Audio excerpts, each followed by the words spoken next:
All right. Hello, everyone. Welcome to another edition of a Creator Hangout with Kickstarter. My name is Stephanie. I am talking to you here today live from Kickstarter HQ in Greenpoint. We've been doing these every week where we spend 30 minutes chatting live with someone from our amazing, incredible creative community. We do the chat virtually, so the creators aren't always in the same city as us. What did I say? They're 30 minutes. Today we're joined by Steve Kroeter, who is the founder and editor-in-chief of Designers and Books. They ran a project with us quite recently to create a facsimile edition of Ladislav Sutnar's Visual Design in Action, which Steve will tell us more about, both Ladislav and the book and why it's important and exciting. It was incredibly successful. It was backed by 1,751 people, and they raised almost $150,000 to support the new edition. So really incredible success story from a really incredible person, Steve, who's here with us today. Steve has an incredible amount of history in the field, Designers and Books. For those of you who don't know it, you should know it. Get on their website, check them out. They produce an enormous amount of stuff. We also wrote it in the bio on this page, so I'm not going to say it here with you today. We'll focus on talking to Steve.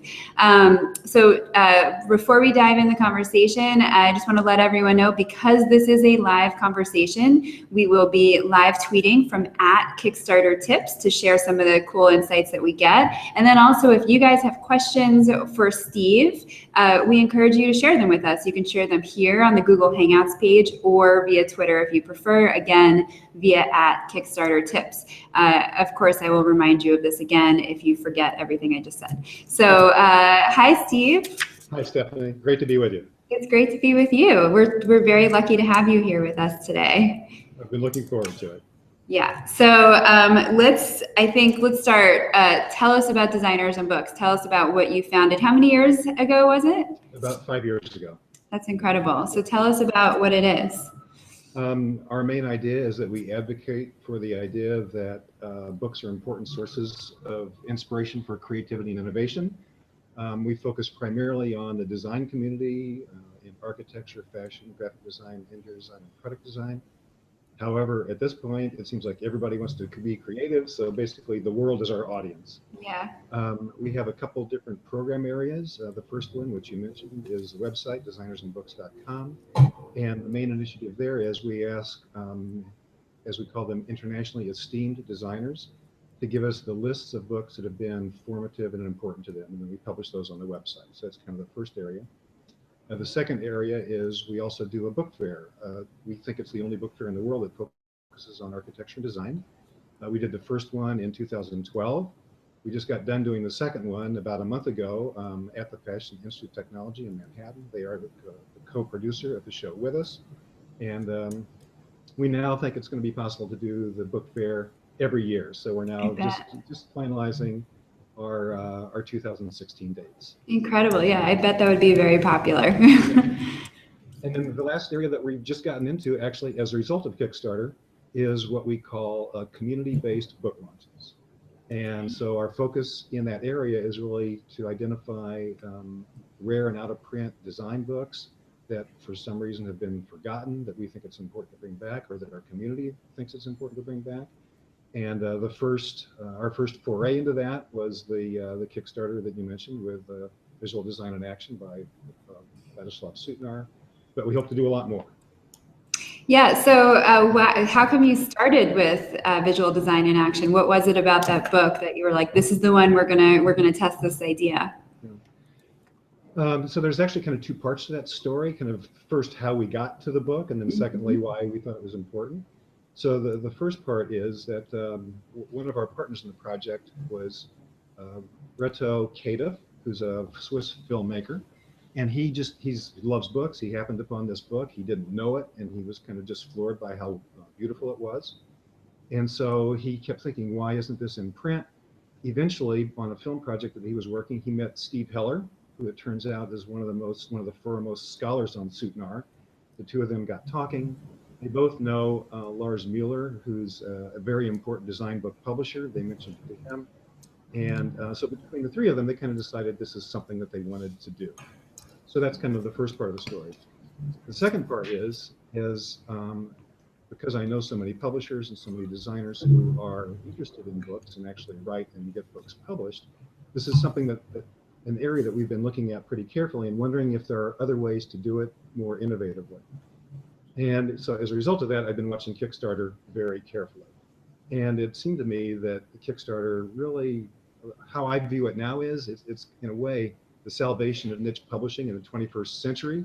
And so I've been watching it very carefully. And when Jesse Reed and Hamish Smythe did their New York subway, the graphic standards manual. About a year ago, when I saw how amazingly successful that was, to me, that was kind of basically saying that was proof of concept. The next day, I got on the phone immediately, calling everybody that I knew that I thought might have an idea about rare and out-of-print books that need to be brought back. I talked to Steve, and he said, "Great that you called. We've been trying to figure out how to do Sutenar's book. Why don't we do that?" So we started kind of informal conversations in January of 2014, and then got serious about it in February and March, and then launched it in May. Which, by the way, just to show that sometimes the planets do line up. As you will know, May 2014 was Design Month at Kickstarter, so it was perfect that was the time when we got the chance. Good timing. Yeah, the planets did align for you, for sure. Exactly. So it sounds like things moved actually pretty quickly for you, and from having that conversation and then deciding to launch the project, or launching the project. Yes, and as I say, partly that's because Steve and Reto and Lars had been having those conversations, so they were kind of ready to go. I'd been thinking about this for a while, so I had a team ready to go, and once everybody kind of said yes, we were pretty much in place to get started.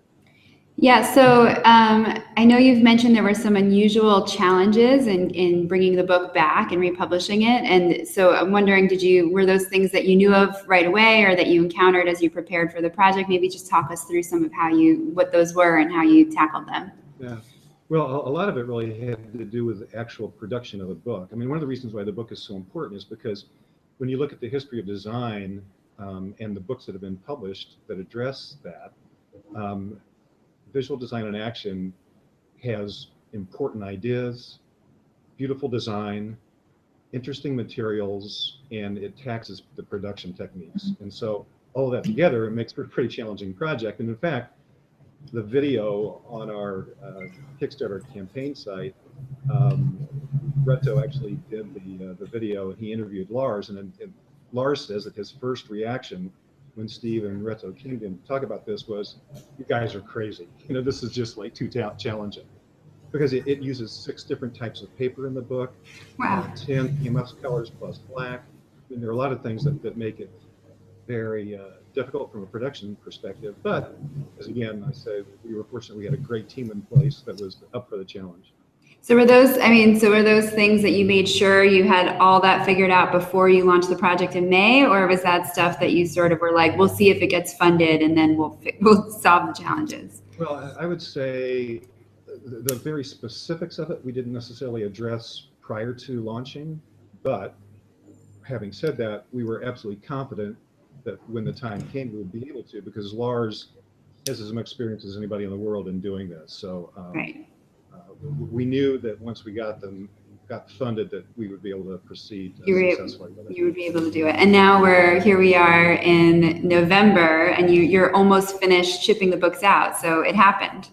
Yeah, exactly. Yeah, and, that's great. It's been great actually as we ship them out, and we get comments back that people love them as much as we hoped that they would. In fact, maybe just quickly, show it to us. I've got a copy here. Incredible. And it's actually, people that love books love the smell of them. They love to hold them. They love everything about them. And this is a book lover's book because just everything about it is great. So I'm going to take off the dust jacket, and it's just even the dust jacket. It's like a textured paper. And it's just like a very rich black. And then, so here's the cover underneath. This also has a textured cloth. And maybe you can see there's an orange line. Apparently, orange was Sutnar's color. There's an orange line that cuts across, which is indented into the cloth. It's great. Just really rich black end papers. And then, I mean, I could go on, but there's glossy papers. There's pages like this, which are metallic. I don't know if you Oh, kind of wow, it's yeah. shiny, Yeah. And then also, like, you can also kind of get a sense of the richness of the colors. And then, to a certain extent, one of the great things about Sutnar is he's kind of known as the thinking man's or the thinking woman's designer. And in fact, one of the quotes that I like that he's known for is he says, "A designer must think first, design later." Mm-hmm. But just to show the amount of thought they actually put into this book, in the very back pages, there's two kind of at the back matter. There's one page which is titled "The Role of Paper in Printing and Graphic Design," and then he's got a paragraph that he talks about that. And then opposite that is another page called "On the Selection of Paper in This Book." And he goes through and in great detail All says the papers. why he chose each of those 6 different papers. Very cool. It's just So the book itself is a design object. It's not just about design or on design. It is a design object unto itself. Precisely. Wow. Yeah, that's an important point to make. That is incredible. So I wanna continue to dig in with you. This is great. Before we do, I want to remind anyone who's just joined us or who's hanging out on Twitter. We're talking to Steve Kroeter. We're talking about this incredible book that they brought back recently using Kickstarter. We're totally happy to take your questions for Steve.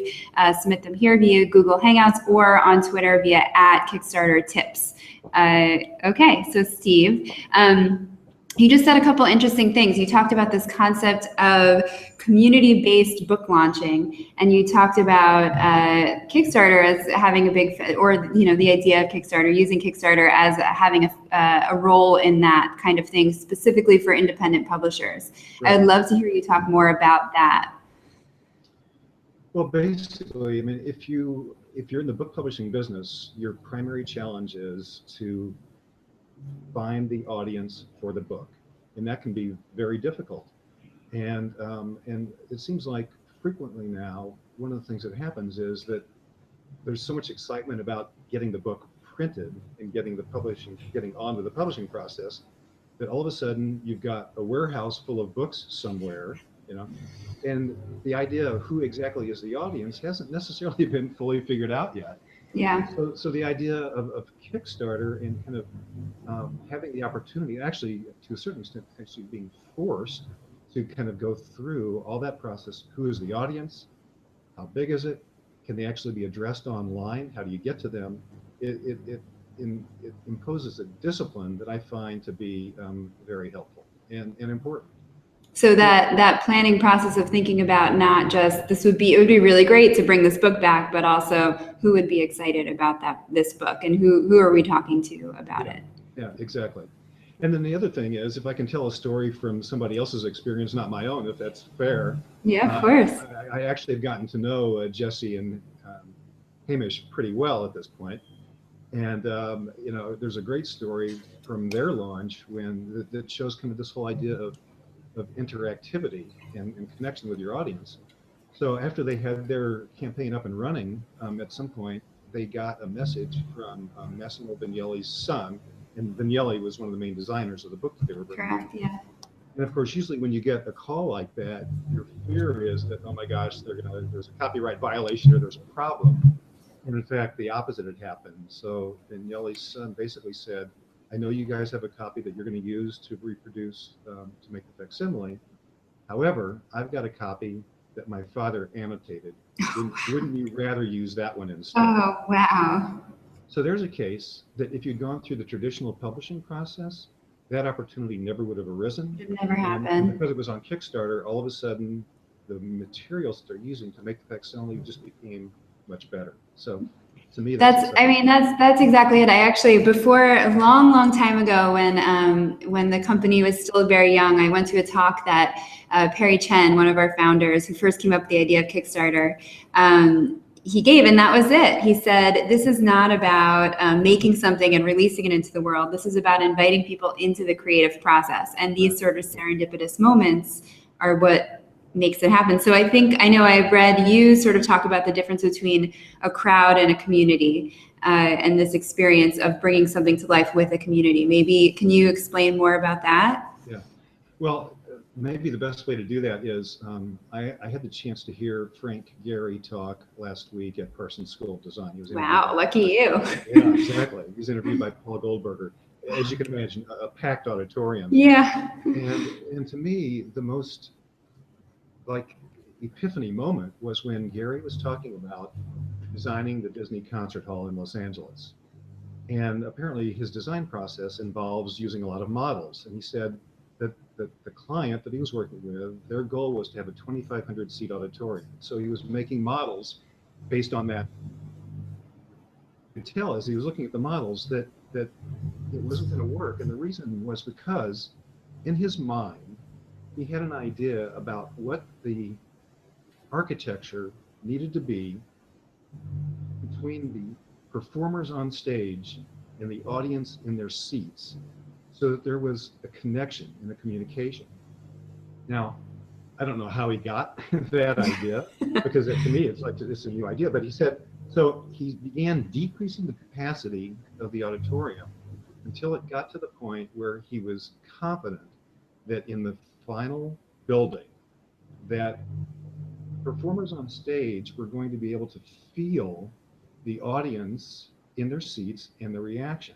Wow. Now, why is that important, and how does it tie to what you were saying before? His experience, and he goes, as you can imagine, he goes now to hear the Los Angeles Symphony all the time.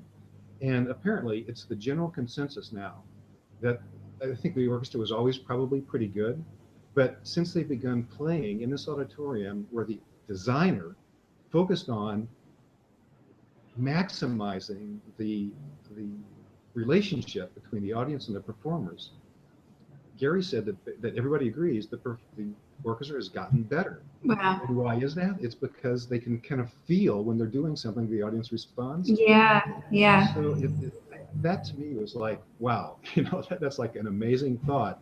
And I think basically I see Kickstarter as enabling that to happen with the whole book publication process. So yeah, I think you said earlier that you see it as sort of like the process is going to be very impactful on the industry. You tried it out, you saw your proof of concept, and you did your own trial. What do you think, based on your experience this time, what are the opportunities with doing this kind of model for publishing? What didn't you do this time that you will definitely do next time, or what are you excited about? What are you thinking about? Well, basically the sky's the limit. I know. That was a really big open question, but I mean, you just got me thinking about it. Like even looking at your project now, like I said to you before we got on the air, like it's an exemplary project, right? You have this sort of lost publication that there's deep love for. Clearly, you had 1,700 backers.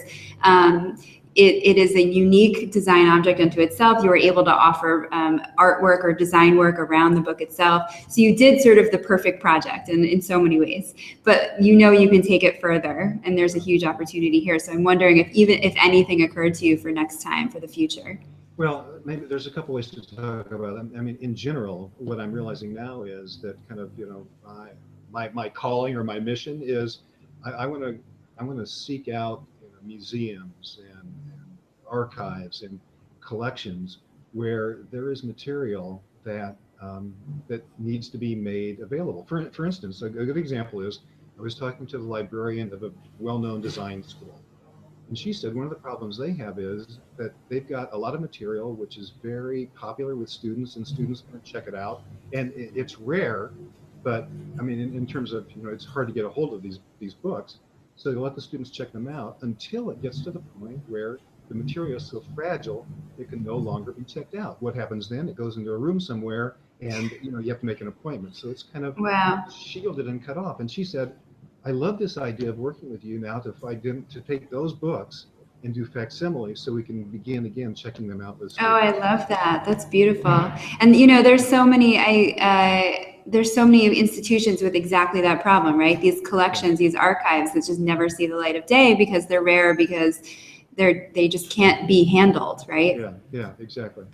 Now, another thing that I've been thinking about, because I've been trying to approach this also from the perspective, not just my excitement, but also from the perspective of publishers who maybe have challenges or problems that they're trying to solve.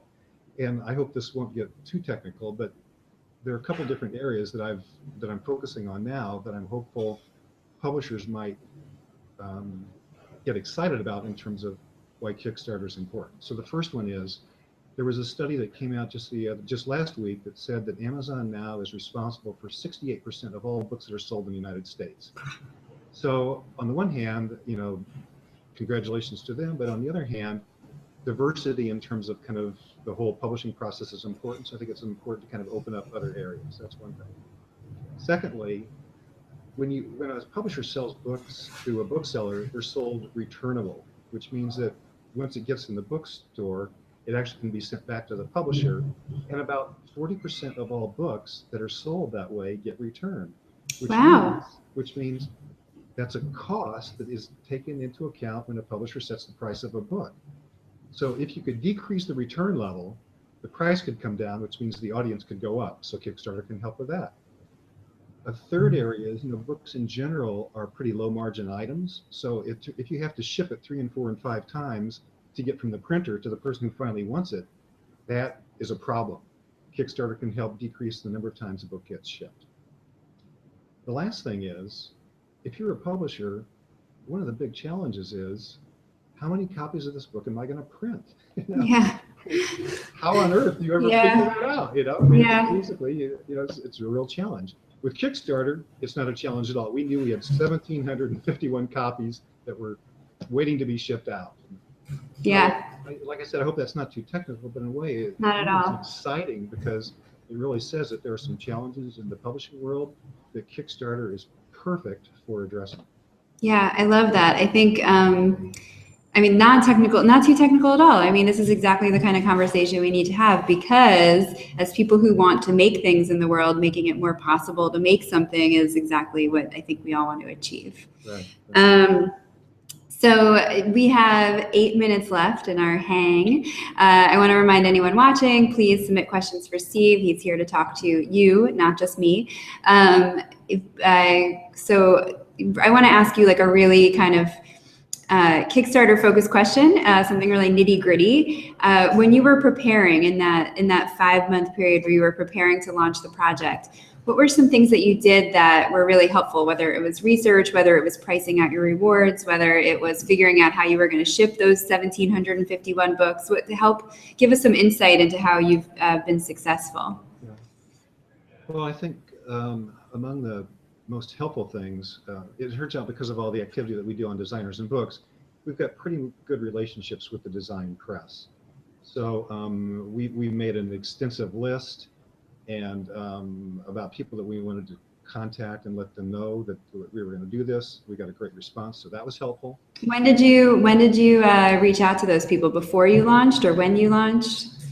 Beforehand. And actually, what we wanted to do, I did a lot. First of all, I also did a lot of research. Every design book that had been launched on Kickstarter before ours, I went and looked at the campaign carefully. I Googled Kickstarter and New York City Transit Subway Graphic Standards Manual to kind of see which media had picked up stories about that. That's great. I ended up sending, I think 500 personally addressed emails to friends and media people. And then also, again, because of Designers and Books, we know a lot of designers, and every designer that we know as a result of our website is an avid fan of books.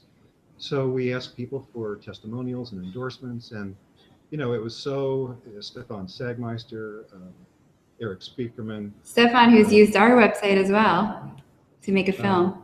Ellen Lupton, Richard Saul-Wurman. These people were just so helpful and generous with their time. Tina Roth-Eisenberg, Design Observer. I could just go on. You could go on and on. Yeah. So I think my takeaway here is you're saying it was the sort of you really leverage that community. So the community that you've built over the years that knows and loves you, you personally reached out to them and sort of got them on board. Yeah, that's true. And actually, I don't know if it's good to admit this or not, but why did I do that? I was scared to death we wouldn't get funded. Yeah. I mean, basically, I thought, actually, until we finally closed, I was still like 3 a.m. I was sending out emails to people to say, don't forget, this Yeah. great book has been launched. I think that's the huge. It's very, it's terrifying to do that. We haven't talked about that. It's terrifying to do this. You're bringing an idea into a very public theater, right? So how did, I did talk to Brian Fargo when we hung out with him. Even him, he's a seasoned video game developer. He's done numerous successful Kickstarter projects. I talked to him when he was in the middle of the last one, and he said he's still scared every every time he launches. Yeah. Well, it's very public, but that makes you a little bit nervous and tense, I suppose. But on the other hand, it's also what makes the thing so exciting. Because I also have to say, and I've talked to other people who have done design books on Kickstarter, when you launch, when you hit go, you're never not aware of that screen that monitors, how many backers and how much money. Yeah. And actually, I can tell you, when we were a Kickstarter staff pick, and I happened to be watching my screen, when that email went out, and oh my gosh, it was like a pinball machine lighting up. And just to see people get excited about something that you've been a part of like that, it's great. It's really pretty wonderful. That live feedback, that live validation of your idea, right? Yeah, exactly. Yeah. So we have just a few minutes left. What advice would you have for the intrepid creator who's probably biting their nails, trying to decide if they want to expose these ideas to the world? What would you say to them? I think that, somewhere I read about the idea, everybody usually does a post-mortem, this idea of after your project is over and done with, you look back and say, what did I do right, what I did wrong? Somewhere I read about the idea of a pre-mortem, which basically is the idea before something goes wrong, try to anticipate it. So actually, I subscribe to that idea. I think that makes a lot of sense. That's really cool. So what I've actually heard from another creator, he said he's advised like so many projects now because he's done a successful one himself.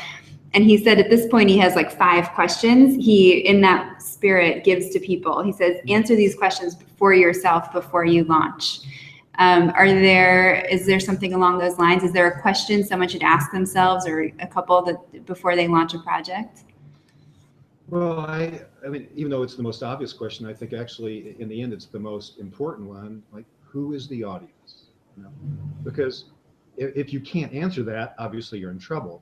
But if you can answer it, the good thing is it leads down a whole path of things that you'll do. For instance, we said, fairly obviously, we think that graphic designers will be the core of our audience. So that led us immediately to the AIGA, the American Institute of Graphic Artists.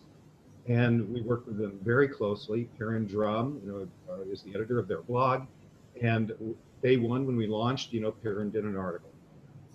And so that was immensely important to us. And another example of kind of support that we got, but the fact that we were able to carefully figure out who the audience was, and then that led to a number of strategic decisions that we made and connections that we tried to make. So I'd say, who's the audience? And the answer to that question, it all of a sudden sets up a whole series of things for you to follow up on. Yeah, that's great. I love that. So I think we can do one more question. I'm looking at the list that we made before we. Actually, can I ask you just one thing? Yeah. There's a quote here from Sutnar that I'd love to read if you wouldn't mind. Perfect. Just because I think it's actually maybe an appropriate way to conclude. Great, love it. So he was asked to talk about the importance of how information is presented, and here's what he said. Without efficient topography, the jet plane pilot cannot read his instrument fast enough to survive.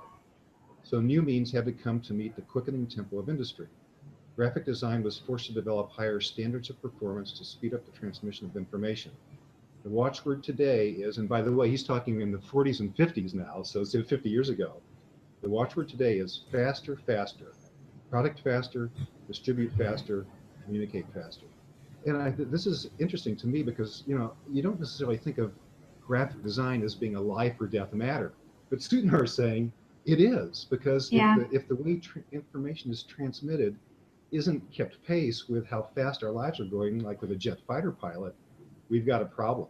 So it's another way that kind of good design can make our lives better. And I think it's great that he was so concise in his ability to say that. Yeah, that's so right on. I love that. Thank you for bringing that sentiment to us as we close out. Steve, it's been fantastic talking with you. I'm really glad we got this opportunity. I'm excited to see what projects you bring to us in the future and what incredible books you bring to the world as a result. Everyone listening, watching, we have been doing these every week. I think we're going to do them now the first and third. Can I say this? Yeah. Is this official? We're going to start doing the first and third Wednesday of each month. We always promote them on Facebook. We archive them on our YouTube channel, which is youtube.com/Kickstarter. We are always in conversation with you, the world, on Twitter via @KickstarterTips, so please talk to us there. If you have any follow-on questions for Steve, I'm sure you can drop them into this Hangout or onto Tips, and he's on Twitter as well, so say hi to Steve there. And thank you again, Steve, and thank you everyone for watching. Thanks, Stephanie. It was great being with you. Yeah, see you next time. Bye-bye. Bye-bye.